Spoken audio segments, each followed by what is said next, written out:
While Captain Sheridan was heading to Mars to rescue his father, Commander Susan Ivanova and the rest of the rebel forces were scouring Earth space, looking for holdouts and neutralizing any remaining Loyalist ship. This endeavor led to numerous small battles all over the Alliance. After weeks of searching, it was time to bring their forces together and regroup for the final stage of the war, liberating Earth herself.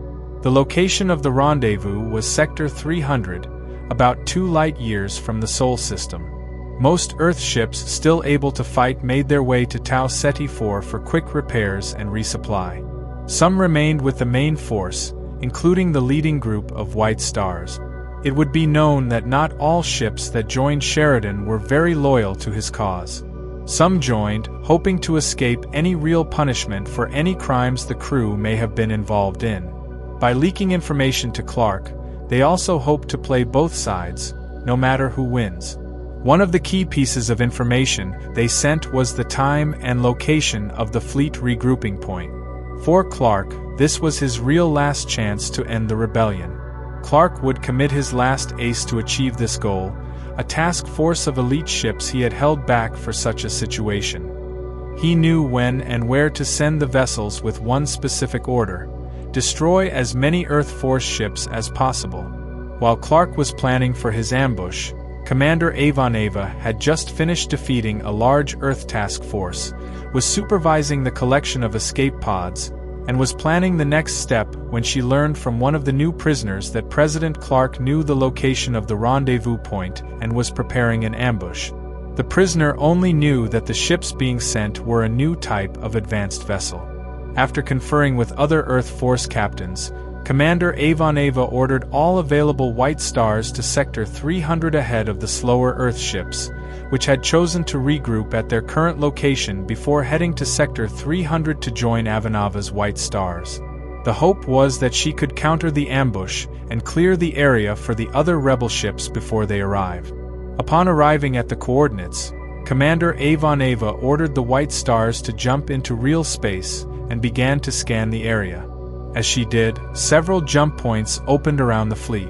What emerged shocked them to their core. The ships were Omega destroyers covered with shadow vessel skin armor and armed with shadow weapons. These vessels could have easily devastated the rebel Earth ships within minutes. By doing this, the rebels would be seen only as alien troublemakers and not an actual rebellion. Ivanova acted fast. She ordered the White Stars to attack the Omegas. The destroyers' new shadow armor allowed them to shake off hits that would have commonly caused severe damage. And their new weapons had greater range and punch than the standard Omegas.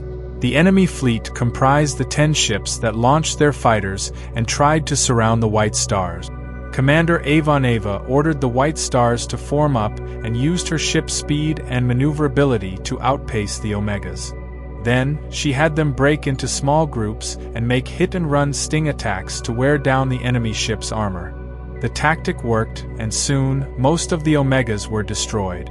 A couple tried to escape, but the overwhelming number of White Stars was too much for them. As the final Omega tried to jump out, Ivanova bore down on it with almost suicidal determination. As the Omega exploded, her White Star flew through the explosion and was hit by an extensive wreckage. The damage was critical, and Ivanova herself was severely injured and was carried to an escape pod just before the vessel exploded. While the battle was won, the cost was significant. All 10 Omegas were destroyed with all hands, and over 24 White Stars were also lost. Commander Ivanova's injuries forced her to retire from the field and be sent back to Babylon 5. But there was some good news. Sheridan had been rescued and returned to the rebel fleet. Now, Sheridan was ready to finish the war. At the request of Commander Ivanova, he would lead the attack from his flagship, the Agamemnon. But Clark still had enough ships to make the battle difficult. But Sheridan had his aces, too, and was about to use them to save thousands of lives.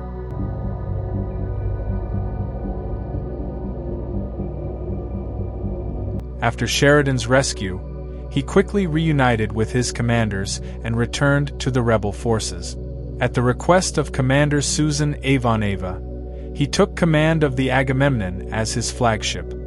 He began planning the final stage of the liberation of Earth, aiming to take down President Clark. This task would be particularly challenging, as all Loyalist ships had no place to retreat and were determined to stand their ground until the end. It was a tragic repeat of the Battle of the Line from the Minbari War 13 years earlier. Earth force would throw everything it could into stopping him. Everyone understood that Mars was the key to the Earth system. Although Earth was the main target, Mars had a substantial contingent of troops and ships protecting it. If Sheridan bypassed Mars, the Earth's defense grid could hold his forces at bay while the fleet at Mars attacked his flank. Therefore, Sheridan needed to neutralize the forces there before he could advance on Earth. However, Sheridan had one more major ace up his sleeve. During the Shadow War, he had captured a transport ship carrying hundreds of rogue telepaths in stasis. The Shadows had them implanted with advanced cybernetics, forcing them to serve as pilots for shadow vessels. When one of the telepaths awoke, she immediately attempted to merge with Babylon 5's computer, causing many of the station's systems to malfunction. Despite the station's medical staff's best efforts to save them, they needed resources from Earth to help, if possible. While Sheridan was making plans, Dr. Franklin and Lyda Alexander were en route to Mars, bringing 30 telepaths to use against Earth's fleet in Mars orbit. The Resistance leader was not pleased with the idea of using the telepaths as weapons, but by sacrificing these 30, Sheridan hoped to save 30,000 crew members. Meanwhile, Michael Garibaldi was leading teams to secure the outer perimeter of one of Mars's large military bases, aiming to weaken the Mars defense grid. As the telepaths were smuggled onto the Omega destroyers, several white stars conducted rapid reconnaissance of the outer planets, revealing them stripped of military defenses and posing no threat. Most surrendered to Sheridan even before the white stars jumped into the system. However, Mars and Earth had been fortified, prepared for the final assault.